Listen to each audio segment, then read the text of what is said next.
विद्यार्थ्यांना बस वेळापत्रकाचा त्रास। शहादा तालुक्यातील बोरत, कलमाडी, तराडी आणि इतर गावातील 150 ते 200 विद्यार्थ्यांना सायंकाळी शाळा सुटल्यानंतर बस वेळापत्रकामुळे त्रास सहन करावा लागतो।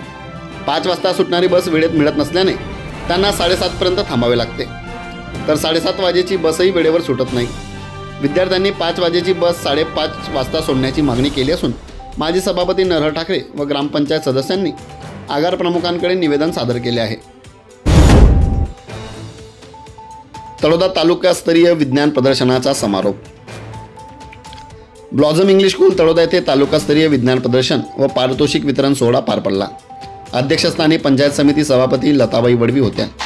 प्राथमिक गटात योगिनी सूर्यवंशी प्रथम, मनस्वीर शिरसाट द्वितीय, आराध्या महाजन तृतीय, तर माध्यमिक गटात रिमया माडी प्रथम, हर्षदा गुरव द्वितीय, वेदिका सूर्यवंशी तृतीय।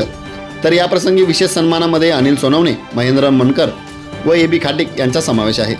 विजेत्यांची जिल्हास्तरीय प्रदर्शनासाठी निवड झाली आहे।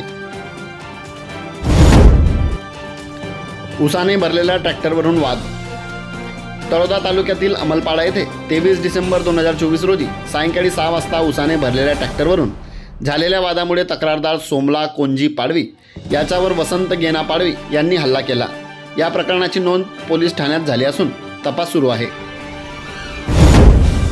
बोरत गावात मारहाणीचा प्रकार, 4 जणांविरोधात गुन्हा दाखल। 23 डिसेंबर 2024 रोजी तळोदा तालुक्यातील बोरत गावात लाकडे अंगणात टाकण्यावरून झालेल्या वादामध्ये 4 जणांनी लीलाबाई सतीराम वडवी वय 55 हिच्यावर लाकडी काठी, दगड आणि पायाने व हाताने मारहाण केली। यावरून तळोदा पोलीस ठाण्यात गुन्हा दाखल करण्यात आला आहे।